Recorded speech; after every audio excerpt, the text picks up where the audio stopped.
أعوذ بالله من الشيطان الرجيم بسم الله الرحمن الرحيم الحمد لله رب العالمين والصلاة والسلام على أشرف الأنبياء والمرسلين وعلى آله وصحبه أجمعين سبحانك لا علم لنا إلا ما علمتنا إنك أنت العليم الحكيم اللهم رب اشرح لي صدري ويسر لي أمري واحلل عقدة من لساني يفقهوا.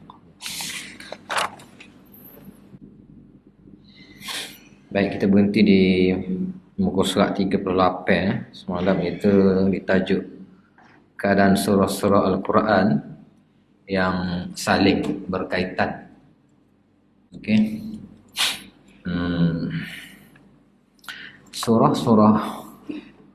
Surah-surah Al-Quran saling berkait rapat di antara satu sama lain. Laksana sebuah bangunan agam dengan ruang-ruang yang saling bersambungan. Al-Baqarah terletak berdempet dengan Ali Imran. Keduanya saling berkait rapat. Rasulullah sallallahu alaihi wasallam menggelar kedua-duanya Az-Zahrawan. Yakni dua yang bersinar-sinar ataupun ghamamatan. Dua surah lah yang berkilauan. Al-Baqarah banyak menafsir al-maghdubi alaihim.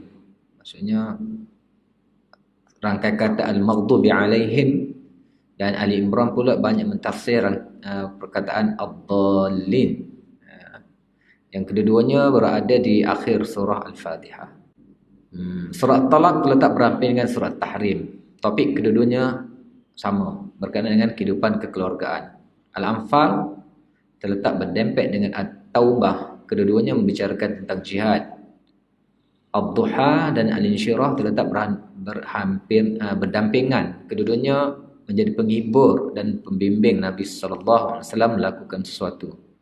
Al-Falaq dan An-Nas berdampingan. Keduanya sarana perlindungan dari Nabi sallallahu alaihi wasallam. Dan Nabi sallallahu alaihi wasallam menamakan keduanya Muawwidhatan. Ini dua pelindung. Jadi daripada satu sudut kita tengok bahawa susun atur ayat surah-surah Al-Quran sebagaimana kita sebut sebelum ni, bahawa hak kitabi ataupun susun atur tartib mushafi ni dia bukan tangkap muat, dia bukan berkecamuk, dia bukan tak ada kaitan, dia ada kaitan. Dan kaitan-kaitan tersebut kita boleh tengok daripada makna-maknanya. Kalau kita baca tanpa memahami, tanpa tadabbur, tanpa melihat dengan teliti, mungkin kita tak nampak lah. Tapi kalau kita kaji, kita tengok dalam apa jua bentuk, berdasarkan kurniaan Allah terhadap individu lah. Orang nampak, ada yang Allah bagi dia nampak lebih daripada orang lain. Tapi ke mana-mana pun dia berpunca daripada kita memerhati, belajar, berfikir, meneliti dalam apa jua lah. Baik, di sini kalau kita tengok bahawa surah-surah ayat ataupun surah Al-Quran tu, dia antar surah ni, antar surah, dia saling ada kaitan, dia berkait rapat.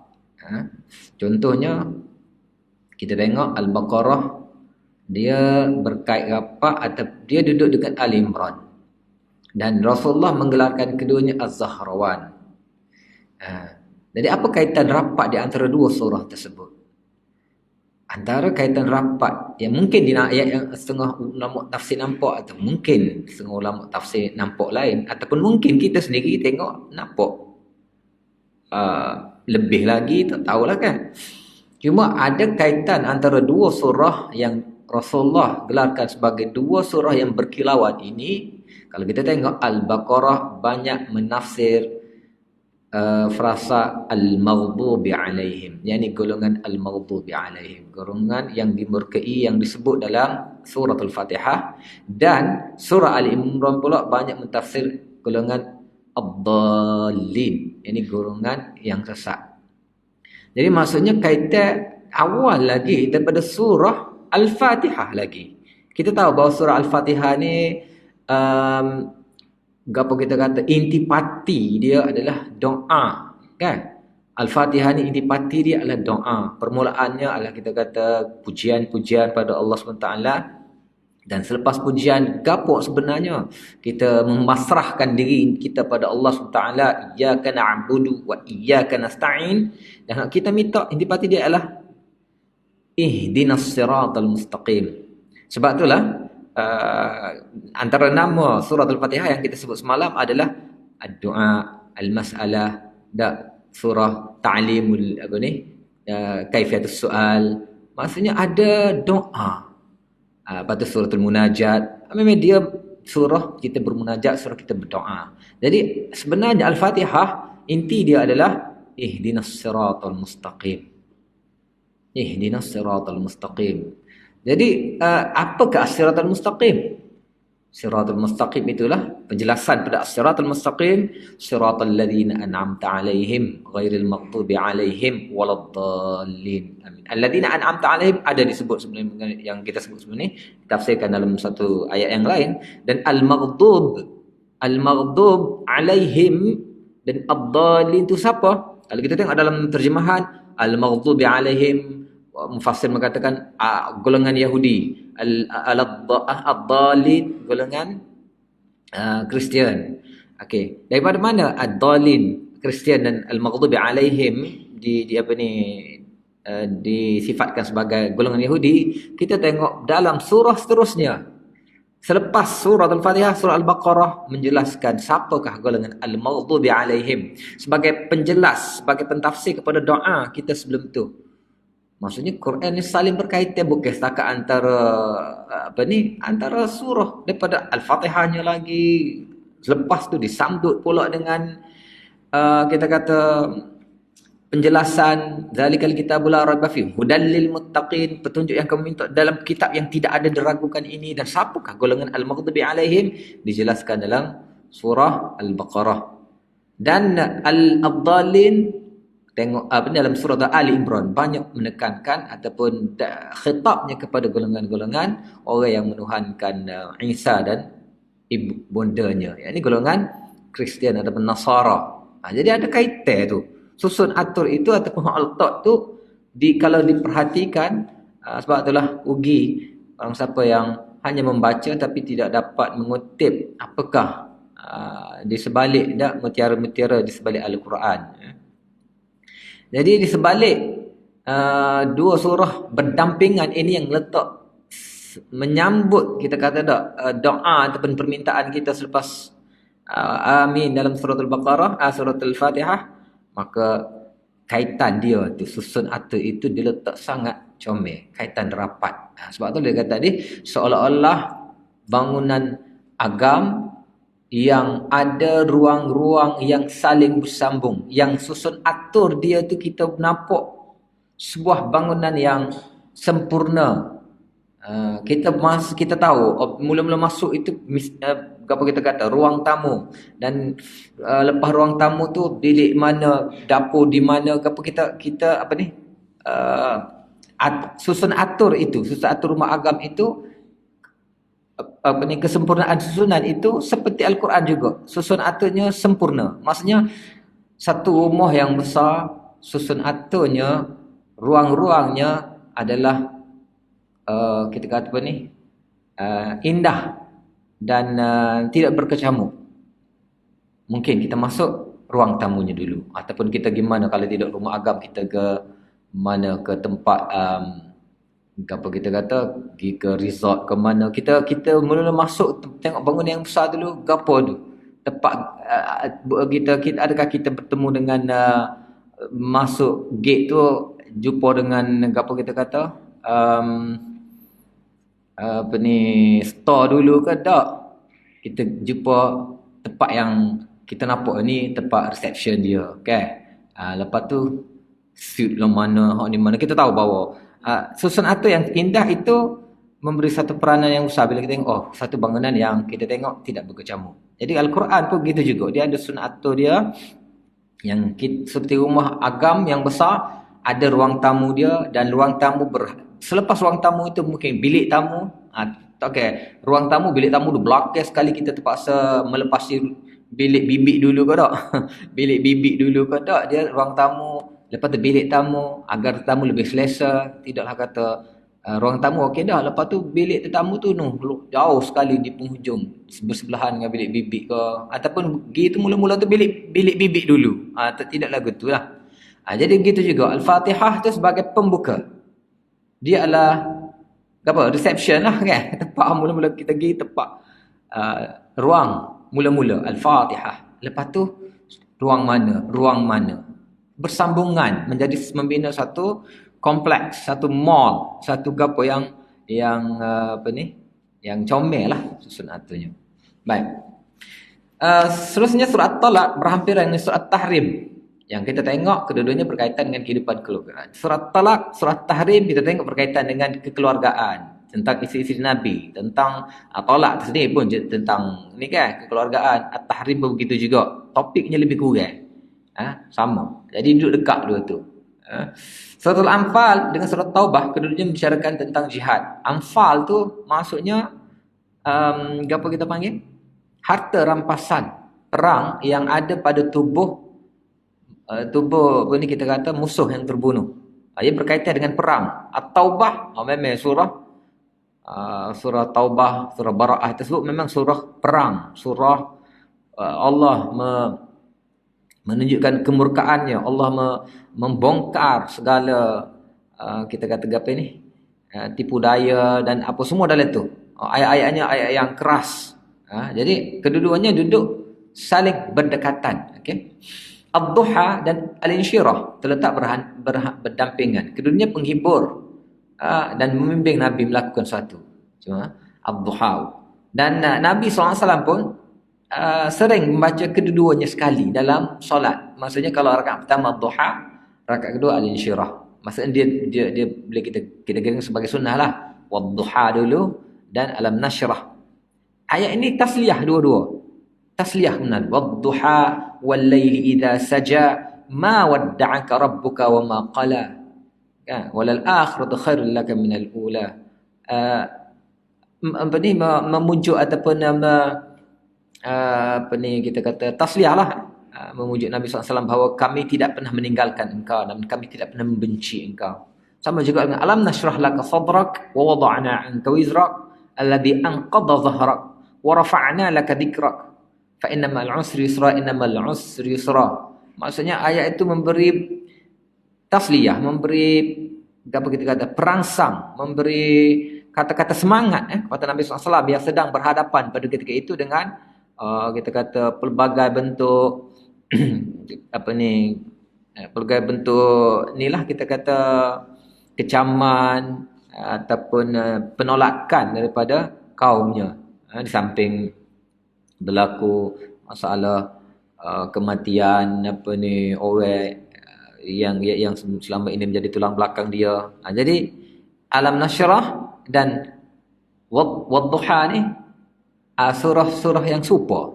Dan Nabi sering baca sekali. Dia duduk sekali dua tu. Lepas tu apa ni? Membimbing Nabi melakukan sesuatu Wad-Duha wal-laili idza saja ma wadda'aka rabbuka wa ma qala walal akhiratu khairul laka minal ula wala sawfa yu'tika rabbuka fatarda. Ni alam apa ni? Wad-Duha wal-laili idza saja ma wadda'aka rabbuka wa ma qala walal akhiratu khairul laka minal ula wala sawfa yu'tika rabbuka fatarda. Alam najidka yatiman fa'awa wajadaka dhallan fahada wajadaka 'ailan fa'ana fa'ammal yatim fala taqhar. Okey, fa'ammal yatim fala taqhar wa ammas sa'ila fala tanhar. Itu bimbingan. Selepas diberi tasliyah, selepas diberi apa panggil penenang, lalu apakah tindakan selepas tu? Maksudnya bila kita beri satu bentuk motivasi, kita beri motivasi, kita lepas tu beri satu plan, satu tindakan. Sama juga alam nashrah laka sadrak wa wada'na anka wizrak alladhi anqadha dhahrak wala sawfa yu'tika fa innamal usri yusra fa idza faragta fansab wa ila rabbika farghab. Akhir-akhir biar ada arahan. Bermula dua-dua surah itu bermula dengan memberi motivasi, memberi semangat dan berakhir dengan arahan. Baik, Al-Falaq dan An-Nas duduk sekali juga. Kedua-duanya adalah sarana perlindungan. Surah itu sama. Qul a'udzu birabbil falaq, qul a'udzu birabbin nas. Dan Nabi menggelarkan keduanya sebagai muawwidhatan. Okey, susun suatu itu letak sekali-sekali itu adalah satu bentuk kaitan antara surah. Baik okey, ni pula kita masuk ke usul yang seterusnya, yang ke-10, iaitu kerangka kasar ataupun struktur makro atau an-nazmul jali pada setiap surah. Oleh kerana setiap surah merupakan satu unit, maka bahagian-bahagian besarnya mestilah dicari terlebih dahulu sebelum mencari kandungan kecil di bawahnya. Caranya ialah dengan membahagikan suatu surah kepada beberapa perenggan ataupun paragraf terlebih dahulu. Itulah yang dimaksud dengan kerangka kasar atau an-nazmul jali setiap surah. Beberapa contoh kerangka kasar surah-surah tertentu. Baik.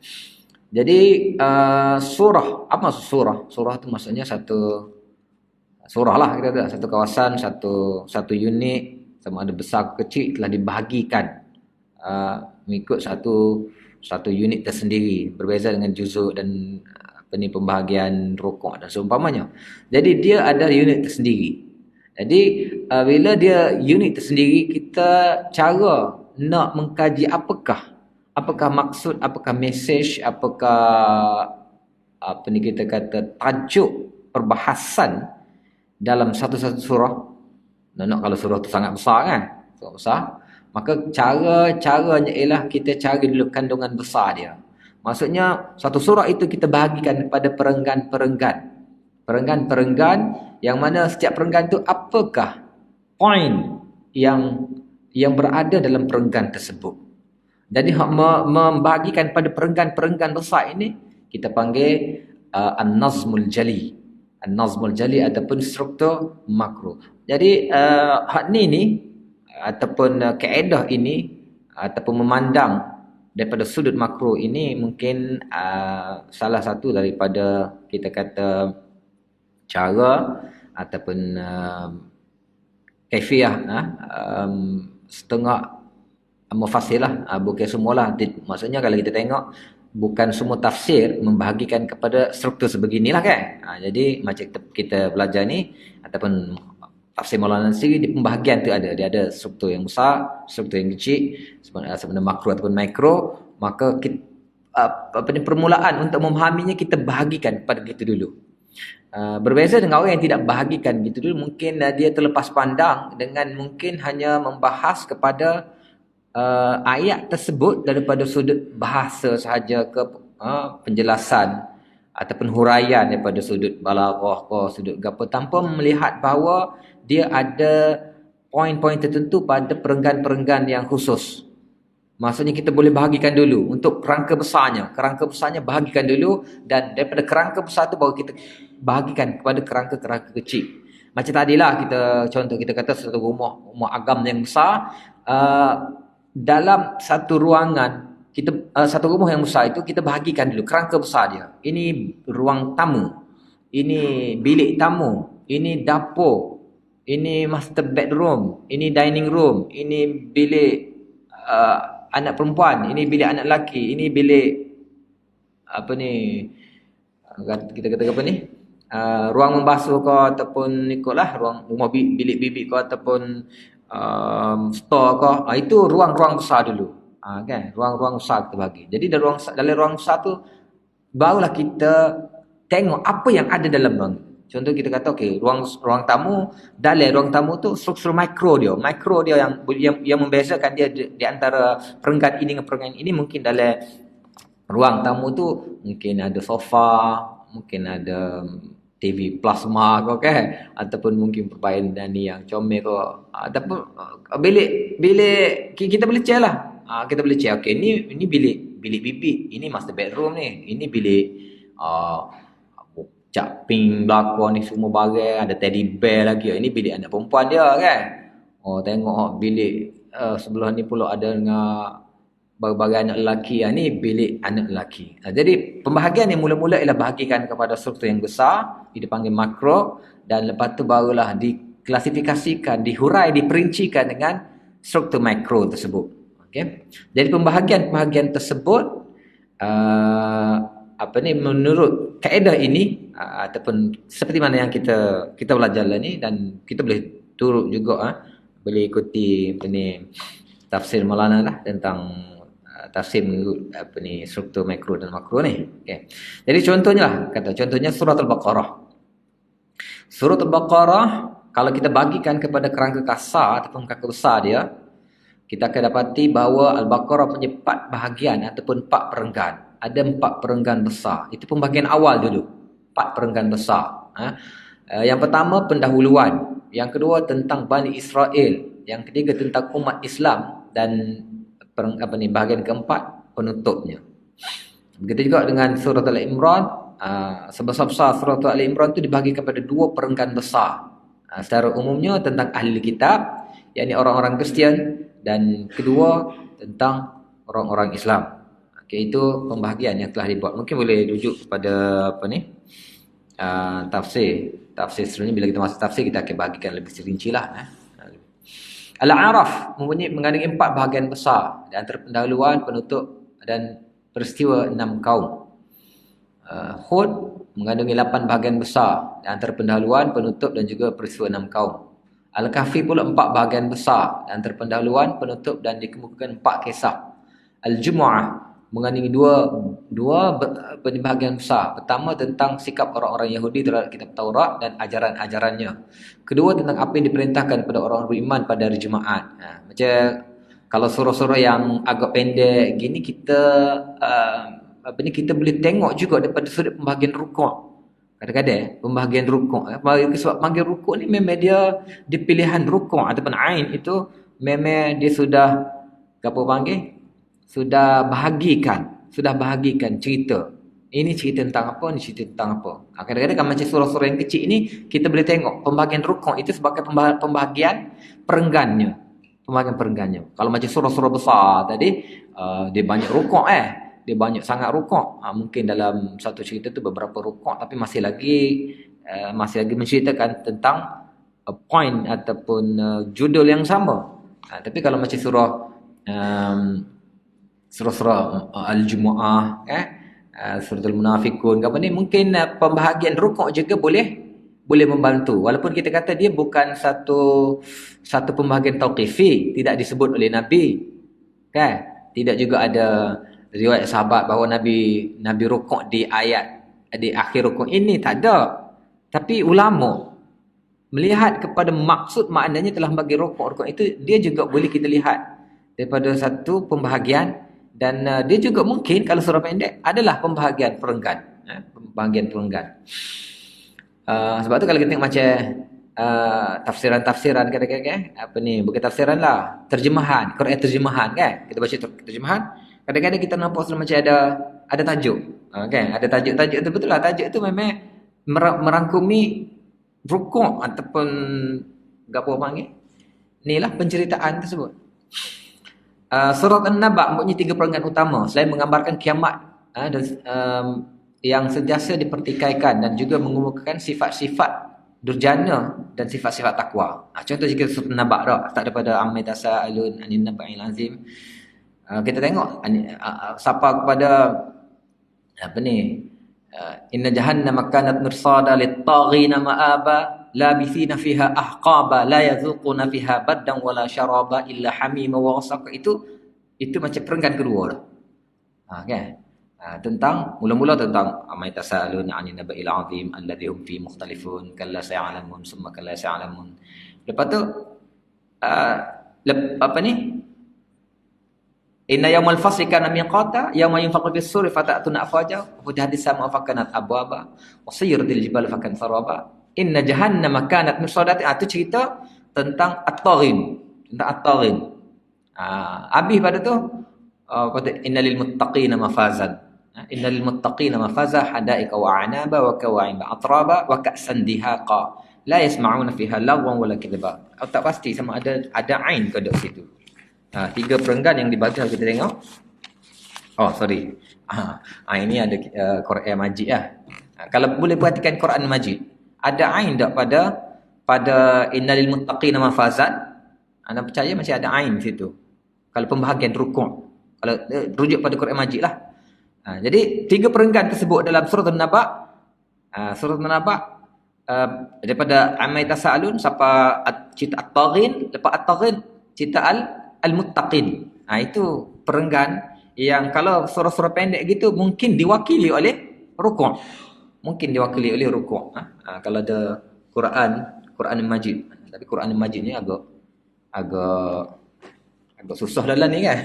Agak susah nak cari Quran Majid lah ni sebab anda ingat dari tahun berapa macam diselaraskan bahawa tak masuk dah. Kalau Quran Karim ni memang tak ada dibahagikan kepada pembahagian lah. Baik. Maksudnya sebenarnya rukuk juga membantu juga sebenarnya. Membantu dalam kita memahami. Sebab bukan saja-saja tu ulama yang buat rukuk untuk kita berhenti situ, start semula tu bukan saja-saja. Sebab kalau kita yang tak tahu apa, kita tak tahu mana nak berhenti. Sebagai sangat-sangat membantulah katalah kita apa ni baca baca apa ni? Jadi email tarawih ke. Sebab macam kalau Quran ni, sebab anda perhati kan, kalau orang yang sebab zaman anda tu zaman anda ngapa dulu zaman Quran ni lah ada ain belaka lah, kita panggil ain rukuk Quran Majid belaka, Quran India kita panggil maksudnya setiap rukuk tu comel penceritaan dia istinah boleh. Tapi kalau mengikut Quran yang ni budak-budak hafiz lah ni dia hanya berhenti di muka surat. Nak kalau sekarang ni ada letak depan kan Mushaful Qiyam tak depan, jadi berhenti tu kadang-kadang dia tengah-tengah penceritaan tak comel sebenar. Walaupun tak apa, setiap wakaf boleh berhenti sebab dia kan boleh tapi sebenarnya ada lagi tempat yang lebih comel lagi untuk kita berhenti. Kalau kita kata jalan jauh ada R&R dia, ada tempat berhenti yang disediakan. Tapi kita tak berhenti tempat yang disediakan. Berhenti pokok-pokok mana-mana. Jadi sebenarnya walaupun kita kata ain ataupun rukuk itu bukanlah satu benda yang tauqifi, tapi dia juga membantu. Sebab itulah tidak ada kita kata bangkangan ke khilaf, ada komen daripada mana-mana ulama yang mengkritik pembahagian rukuk ataupun ni. Cuma itulah ada untuk jadi kita kata Malaysia untuk menyelaraskan apa ni kita kata Quran itu sendiri. Maka kalau tak silap anda pada tahun 90 Quran Majid tidak dibenarkan untuk masuk semua diselaraskan Quran Karim ataupun dipanggil apa ni Mushaf Usmani ni. Tak apalah. Yang ke-11, keperluan menentukan surah ataupun menentukan mesej utama setiap surah. Okey. Iaitu dengan mencari, memilih dan kemudian menentukan tema atau judul yang menggambarkan mesej utama setiap surah. Maulana Hamiduddin Farahi menggelarnya Umud ataupun Markaz Mazmun. Ini dalam bahasa Urdu lah Markazi Mazmun. Jadi Umud ni maksudnya tiang ataupun apa kita kata pole dia lah. Jadi ini kaedah Maulana Hamiduddin Farahi yang masyhur lah, dan banyak kaedah yang terkini dan amat diakui sebagai kaedah yang apa ni kita kata yang canggih lah kan. Kalau kita tengok apa ni Noman Ali ke apa tu kan, kita sekali dengar dia kaedah-kaedah banyak je menumpang dengan apa ni Maulana Hamiduddin Farahi ni. Baik, cara mendapatkannya ialah dengan pertama membahagikan satu surah kepada beberapa perenggan. Ini kaedah dia. Kaedah. Sebab kalau kita kata tak guna cara ni, kira-kira tafsiran yang biasa, walaupun kita setiap ni adalah dia punya kelebihan tersendiri, tapi kadang-kadang tanpa membahagikan kepada kaedah lagi ni, kadang-kadang kita tertinggal point. Ada benda yang nak diriwayat, kita tertinggal. Saya rugi ya. Kita lebih mungkin membahas tentang perkara yang apa ni kita kata tentang balaghah dia, tentang lughah dia, tentang apa ni cerita. Tapi poin daripada sudut pembahagian perenggan itu kita tak nampak, satu kerugian lah. Sebab itulah tafsir ini sangat-sangat molek lah kan. Jadi yang pertama ialah membahagikan suatu surah kepada beberapa perenggan. Ini kerja siapa? Mungkin bukan kerja kita kan. Kita hanya menumpang ataupun mungkinlah kita kata kita boleh nampak. Kalau kita belajar tafsir, ikuti tafsiran yang mungkin kaedah ini kita boleh nampak. Sebab kita dah belajar ni, kita boleh nampak pembahagian tersebut. Kalau kita sendiri untuk buat mungkinlah tak sampailah tahap kita lagi kan. Kita masih lagi peringkat menumpang. Tapi ke mana-mana kita belajar ni, kita tahulah siapa yang menggunakan kaedah ni dan apa indahnya pembahagian sebegini, macam mana kita letak dulu setempat, klasifikasi dulu kita letak setempat ini sebagai judul dia, point dia, apakah maksudnya dan di mana dia ambil daripada Nazmul Khafi tersebut. Perkataan apakah sebenarnya yang hendak disebut dalam surah ni. Kadang-kadang hanya satu perkataan ataupun dua perkataan yang diulang di awal surah, di akhir surah. Ini maksud sebenar. Surah ini point dia duduk sini, duduk di perkataan ini yang diulang dua kali.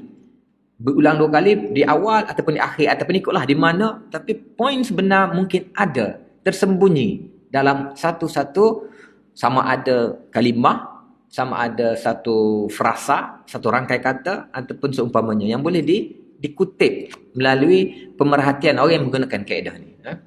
Yang kedua, menarik kesimpulan daripada ayat-ayat tersebut dalam setiap perenggan.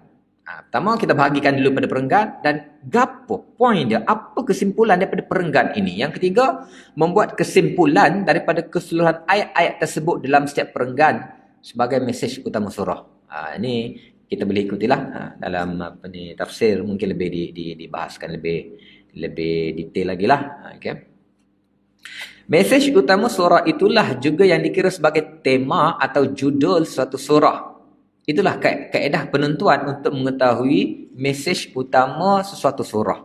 Jadi mesej utama satu surah maksudnya kita kemungkinan kalau kita tak tahu kaedah ini, kita hanya mengenal surah itu daripada nama saja. Ini suratul Tahrim, ini suratul suratul Mulk. Ini kita mungkin nak tahulah apa kandungan cerita dalam itu, tapi mesej utama apakah yang nak disebut, apakah poin, apakah apa kita kata apa kita panggil, ialah mesej lah, mesej utama. Kan? Dalam surah Baqarah yang sangat panjang itu apa sebenar? Apa yang hendak diberitahu dalam surah Baqarah yang sangat panjang itu? Mungkin kita kata dalam surah An-Nasr sangat pendek, mungkin kita boleh nampak dengan sikit, tapi surah yang panjang tu dalam banyak cerita dalam itu. Kan? Cerita dalam surah Baqarah banyak cerita tentang munafik ada, cerita tentang Yahudi ada, cerita tentang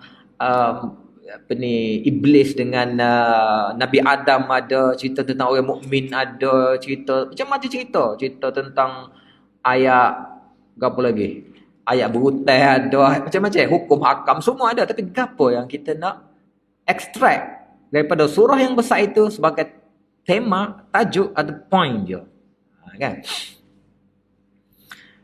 Contoh-contoh mesej surah dalam daripada kaedah ini. Okey, contoh Suratul Baqarah.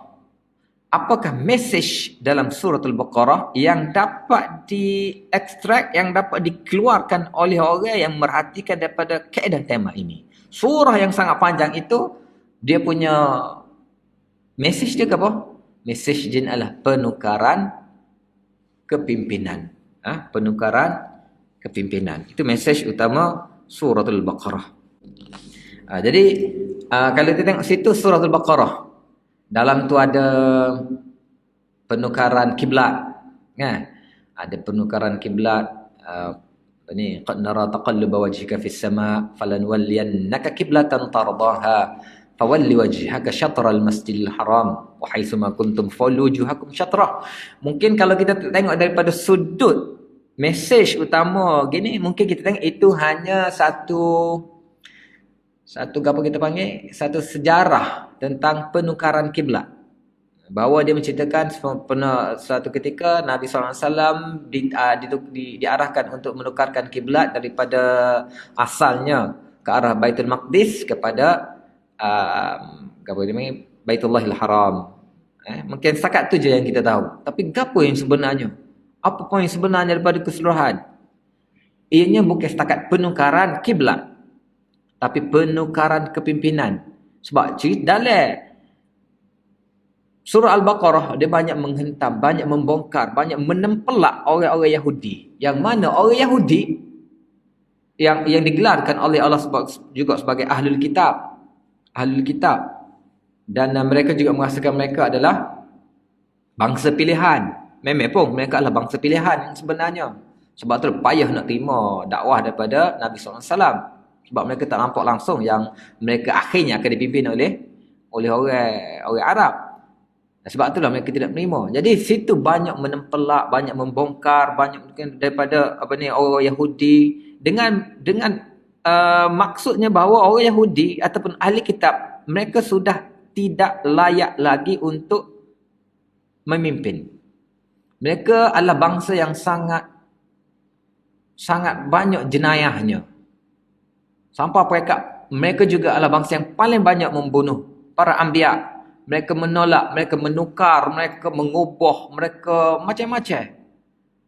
Jadi mereka sudah tidak lagi layak untuk memimpin. Maksudnya bangsa mereka bukan lagi bangsa tadahan wahyu. Bangsa tadahan wahyu sudah bertukar kepada bangsa Arab. Nabi akhirnya adalah bangsa Arab. Mereka sudah tidak lagi berada di tampuk itu dan mereka terpaksa menjadi pengikut pula. Jadi poin sebenar adalah penukaran kepimpinan.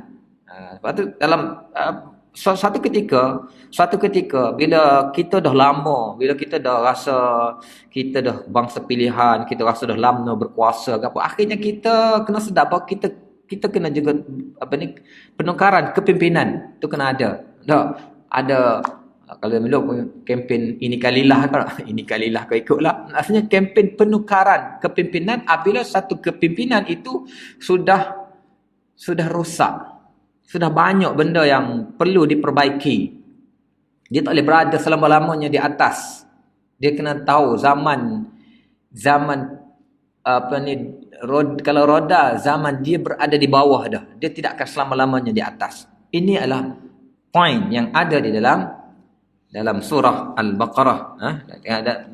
Tengoklah ayat yang mana dan contohnya kita kata dalam doa Nabi Ibrahim, idibtala Ibrahim rabbu bi kalimatin fa atammahun qala inni ja'iluka lin-nasi imama qala wa min dhurriyyati qala la yanalu ahdi adh-dhalimin.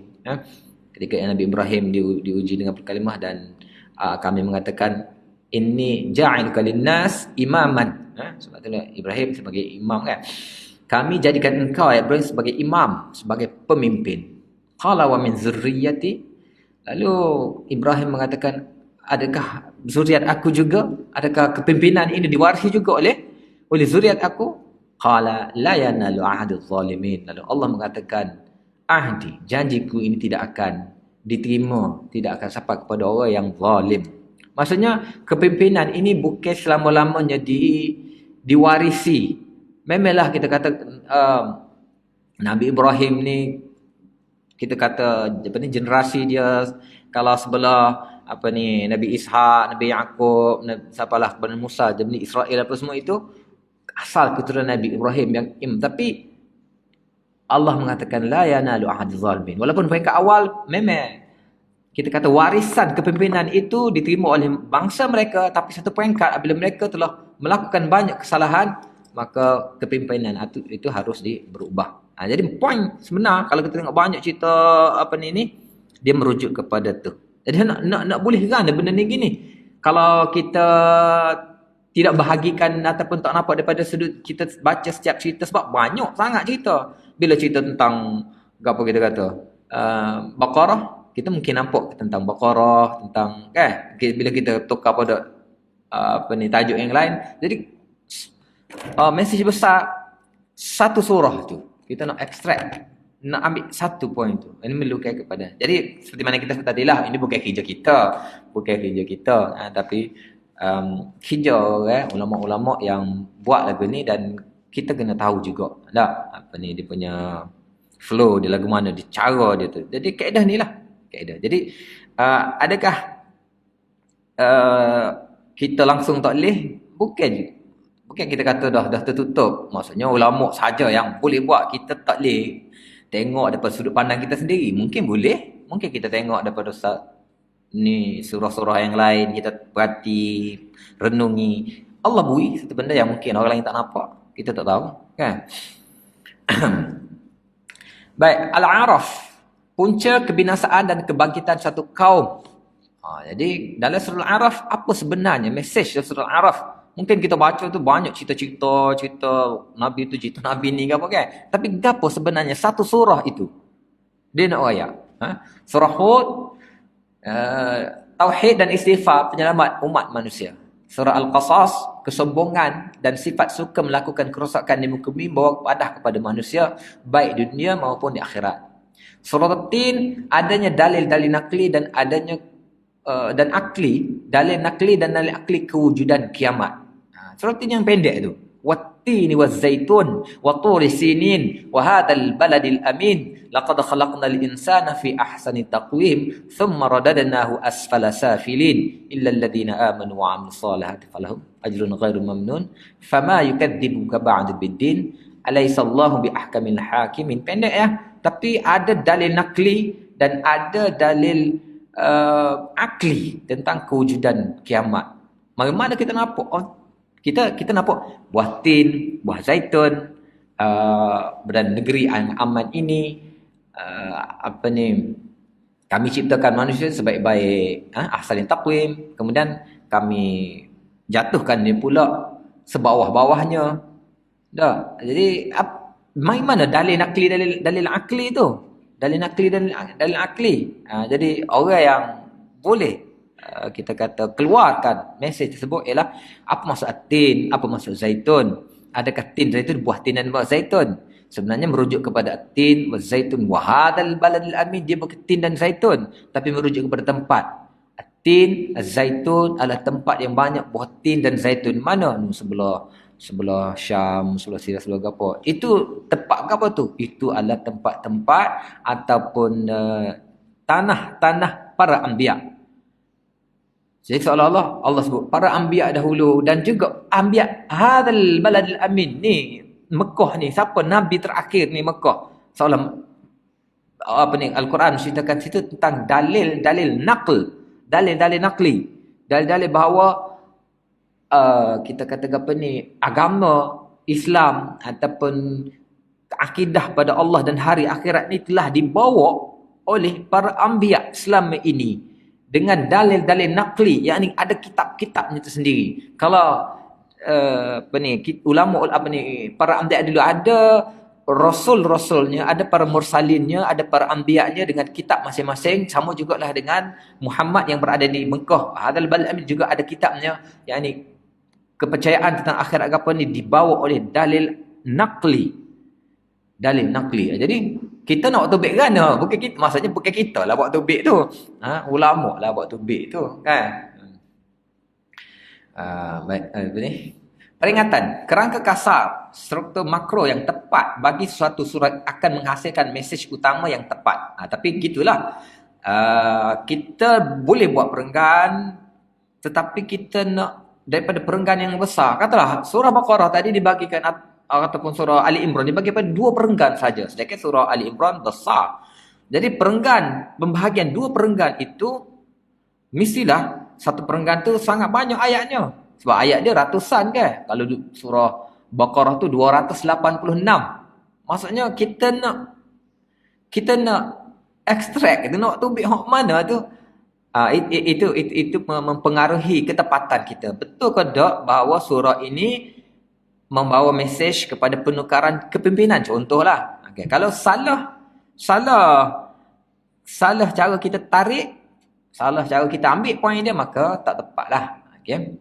Yang kedua, ayat-ayat yang menyentuh pelbagai topik dalam setiap surah perlu direnung apabila hendak mengeluarkan mesej utamanya, kerana ia sendiri akan menunjukkan apa tema dan judul atau mesej utama setiap surah. Jadi makro ataupun kerangka besar ini dia ambil sebenarnya daripada ayat-ayat ataupun struktur makronya, kecilnya. Maksudnya kadang-kadang mesej tersebut ada hanya pada kalimah ataupun frasa, rangkai kata yang tertentu dalam Al-Quran yang mungkin diulang ke, digapo ke.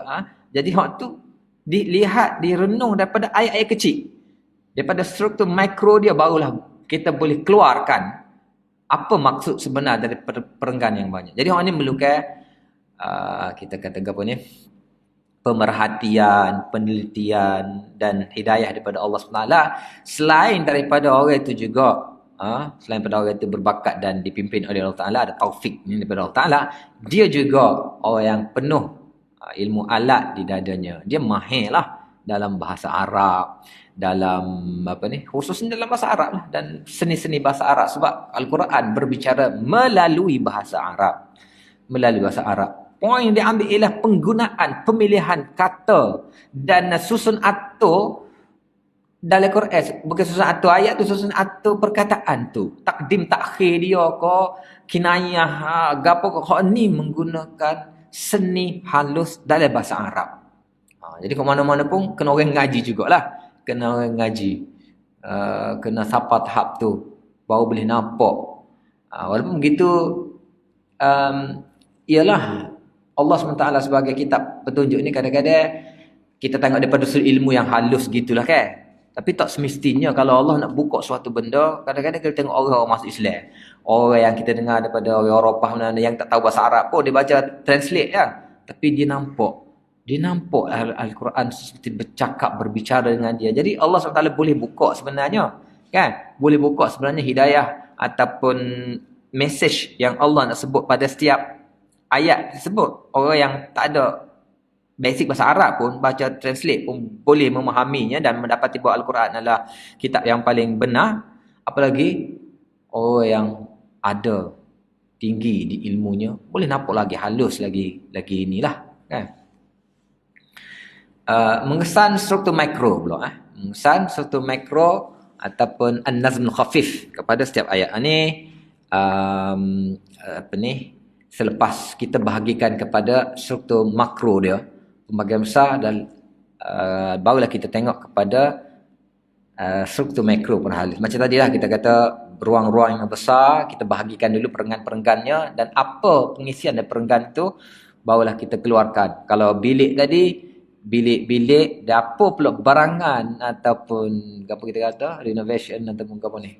Dari bilik ni itu yang halus-halus lah. Yang halus-halus ataupun macam mana nak royak, kalau kita sembelih kambing ke, sembelih ataupun kita kata apa ni, body kita sendiri, kepala, dalam kepala tu kita bagikan kepada berapa anggota besar kita, kepala, dada ke kan, kaki, tangan. Jadi dalam kepala tu hak kecil, struktur makro dia tu ada mata, ada hidung, ada telinga. Apa kaitan mata, hidung, telinga? Ada kaitan dia, mata dengan telinga, hidungnya ada kaitan dia. Kadang-kadang orang tu sakit telinga, tapi efek dia boleh mata dia yang rosak kan. Gitulah.